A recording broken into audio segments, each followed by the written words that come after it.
नमस्ते दोस्तों, स्वागत है आपका स्टोरी टून इंडिया में, जहां मिलेंगी आपको मजेदार Hindi cartoon stories, moral stories और एडवेंचर स्टोरीज। अगर आपको कहानियां पसंद है तो लाइक, शेयर और सब्सक्राइब जरूर करें। चलो अब शुरू करते हैं आज की मजेदार कहानी। कॉन्ट्रैक्ट वाली बहू। नरेश की माँ अपने बेटे से मिलने दिल्ली आ रही है। इस बात का पता चलते ही नरेश के दिल में हलचल मच जाती है। नरेश अपनी माँ के स्वागत की तैयारी में लग जाता है। साथ ही उसे डर भी सताने लगता है कि उसकी माँ कहीं अपनी पुरानी जिद पर फिर से बैठ ना जाए। हे भगवान, इस बार बचा लो, अगले साल पक्का माँ की जिद पूरी कर दूंगा। तभी दरवाजे की घंटी बजती है। नरेश दरवाजा खोलता है तो सामने अपने मकान मालिक को देखकर हैरान हो जाता है, क्योंकि उनके साथ एक सुंदर सी लड़की भी थी। अब नमस्ते अंकल, कुछ काम था, मुझे बुला लेते। आपने क्यों कष्ट किया? अरे नहीं नहीं, इसमें कष्ट कैसा, मैं तो बस तुम्हें रीना से मिलवाने आया था। आज से रीना तुम्हारे साथ इसी फ्लैट में रहेगी। अंकल, कोई लड़का फ्लैटमेट नहीं है? एक अनजान लड़की के साथ रहना मेरे लिए थोड़ा अजीब होगा। देखो नरेश, मैं तुम्हें पहले भी बता चुका हूँ कि इस फ्लैट में तुम्हें किसी ना किसी के साथ एडजस्ट करना ही होगा, या फिर तुम अकेले पूरे फ्लैट का किराया दे दो, मैं किसी को नहीं रखूंगा। नरेश अपने मकान मालिक की बात सुन के रीना के साथ रहने के लिए तैयार हो जाता है, पर अंदर ही अंदर उसे ये बात खाने लगती है कि वो अपनी माँ को क्या जवाब देगा जब उसकी माँ रीना के बारे में उसे पूछेगी। दिन बीतने लगते हैं। नरेश और रीना अच्छे दोस्त भी बन जाते हैं, पर अभी भी नरेश अपनी प्रॉब्लम का सॉल्यूशन नहीं ढूंढ पाता। एक दिन नरेश बहुत परेशान सा बैठा होता है। तभी रीना उसे पूछती है, क्या हुआ नरेश, तुम काफी परेशान लग रहे हो, सब ठीक तो है ना? हाँ सब ठीक है, बस एक छोटी सी प्रॉब्लम है। वो एक्चुअली 2 दिन बाद मेरी माँ मुझसे मिलने आ रही है। अरे तो इसमें प्रॉब्लम क्या है, ये तो खुशी की बात है। हाँ रीना, बट मेरी माँ एक जिद लेकर बैठ गई है कि मैं शादी कर लूँ, पर मैं अभी इस चीज़ के लिए तैयार नहीं हूँ। ऊपर से जब वो तुम्हें देखेगी तो 100 सवाल करेगी, क्या जवाब दूंगा? अरे इसमें कोई टेंशन वाली बात नहीं है। मेरे पास ना इस प्रॉब्लम का सलूशन है, जिससे ना तुम्हें शादी करनी पड़ेगी और ना ही तुम्हारी माँ मेरे बारे में कुछ पूछेंगी। रीना की बात सुनकर नरेश सोच में डूब जाता है। वो सोचता है कि रीना खुले ख्यालों वाली लड़की है, कहीं माँ को सच बता ना दे। नरेश को सोच में डूबा देखकर रीना कहती है, अरे क्या हुआ, किस सोच में पड़ गए? डोंट वरी, जैसा तुम सोच रहे हो ना वैसे कुछ भी नहीं है। मेरे पास एक प्लान है।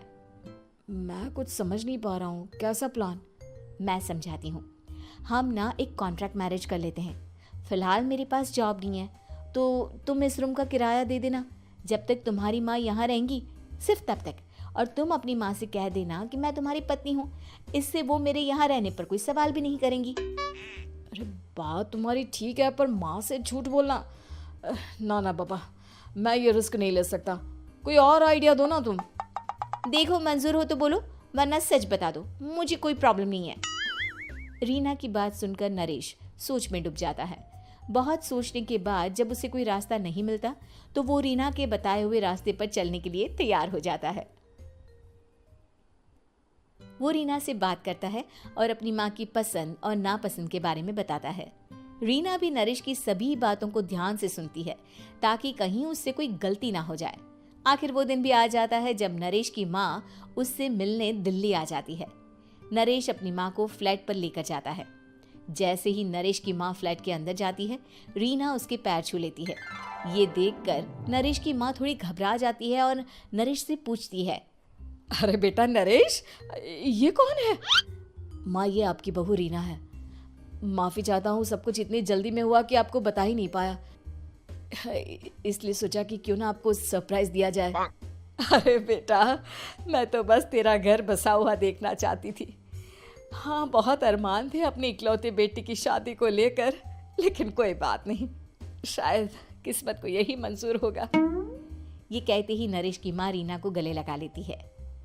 रीना बेटिया, मेरा बेटा ना थोड़ा नादान है, पर तुम काफ़ी समझदार लगती हो, और मैं जानती हूँ कि तुम इसका बहुत अच्छे से ध्यान रखोगी। माँ आप चिंता मत कीजिए, मैं सब संभाल लूंगी।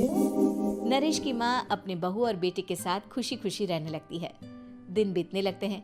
नरेश की माँ और रीना का रिश्ता बहुत मजबूत होता चला जाता है। वो दोनों सारा दिन एक साथ रहती और खूब बातें करती। इधर साथ रहते रहते नरेश और रीना भी एक दूसरे से प्यार करने लगते हैं। दोनों को इस बात का एहसास हो जाता है, फिर भी वो इस बात को छुपा कर ही रखते हैं। एक दिन नरेश की माँ और रीना शादी के बारे में बात करने लगते हैं। रीना बिटिया, ये तो नरेश ने मुझे बिना बताए शादी कर ली, वरना मैं तो अपनी इकलौती बेटी की शादी इतनी धूमधाम से करती कि सारी दुनिया देखती रह जाती। अच्छा माँ, आप ऐसा भी क्या करती नरेश और मेरी शादी में जो दुनिया देखती रह जाती? अरे बिटिया, एक माँ के अरमान तुम अभी नहीं समझोगी। मैं तो अपनी बहू को एक रानी की तरह लेकर आती और शादी भी बिल्कुल शाही अंदाज में करती, पर मेरे तो सारे अरमान ऐसे ही रह गए। खैर, मुझे तो अपने बेटे और बहू की खुशी चाहिए बस। ये कहते हुए नरेश की माँ की आंखों में आंसू आ जाते हैं। रीना भी ये सुनकर ख्यालों में खो जाती है, क्योंकि वो भी मन ही मन खुद को नरेश की पत्नी और उसकी माँ की बहू मानने लगी थी। शाम को जब नरेश ऑफिस से घर आता है तो रीना खुद को रोक नहीं पाती और नरेश के सामने उसकी माँ को अपने और नरेश के रिश्ते का सारा सच बता देती है। रीना की बात सुनकर नरेश की माँ दोनों से बहुत नाराज हो जाती है और घर वापस जाने की बात करने लगती है। तुम दोनों ने मुझसे सच छुपाकर बहुत ठेस पहुंचाई है मुझे। अब तुम लोगों के साथ नहीं रहना चाहती मैं, कल ही वापस चली जाऊंगी अपने घर। माँ, मुझे माफ कर दो, ये सब मैंने रीना के कहने पर ही किया है, वरना मैं भी आपको कभी ठेस पहुंचाने के बारे में सोच भी नहीं सकता। हाँ माँ, हमने ये सिर्फ आपका दिल रखने के लिए किया, प्लीज हम दोनों को माफ कर दीजिए। तुम दोनों ने मेरे अरमानों के साथ खिलवाड़ किया है, और वैसे भी मुझे अपने बेटे के लिए एक अच्छी लड़की ढूंढनी है, इसलिए मेरा यहाँ से जाना ही बेहतर होगा। माँ की ये बात सुनकर रीना खुद को रोक नहीं पाती। माँ, क्या मैं आपके घर की बहू बनने लायक नहीं हूँ? रीना की बात सुनकर नरेश हैरान रह जाता है। नरेश की माँ भी कुछ समझ नहीं पाती। मैं कुछ समझी नहीं, आखिर तुम कहना क्या चाहती हो? माँ, मैं वो नरेश से बहुत प्यार करती हूँ और साथ ही साथ मैं आपको भी अपनी माँ मान बैठी हूँ। आज जब आपकी बातें सुनी तो खुद को रोक नहीं पाई, इसलिए सारा सच आपको बता दिया। रीना की बात सुनकर नरेश की माँ की आंखों में आंसू आ जाते हैं और वो अपने बेटे नरेश और रीना को गले लगा लेती है। मेरे घर की बहू तो सिर्फ रीना बिटिया ही बनेगी। मैं आज ही तुम दोनों की शादी की तारीख निकलवा दूंगी, बस एक बार तुम्हारे घर वाले मान जाए। उसी दिन रीना के माता पिता भी उनके फ्लैट पर आ जाते हैं। दोनों परिवार आपस में बैठकर बातें करते हैं और शादी के लिए राजी हो जाते हैं। रीना भी कॉन्ट्रैक्ट फाड़ देती है और कहती है, सही मायने में मैं अब बहू बनूंगी, अब तक तो सिर्फ कॉन्ट्रैक्ट वाली बहू थी। उम्मीद है कि आपको हमारी ये कहानी पसंद आई होगी। कृपया हमारे चैनल को सब्सक्राइब करें और सभी अपडेट्स के लिए बेल आइकन जरूर क्लिक करें। और हाँ, वीडियो लाइक और शेयर करना मत भूलिएगा। Bye bye.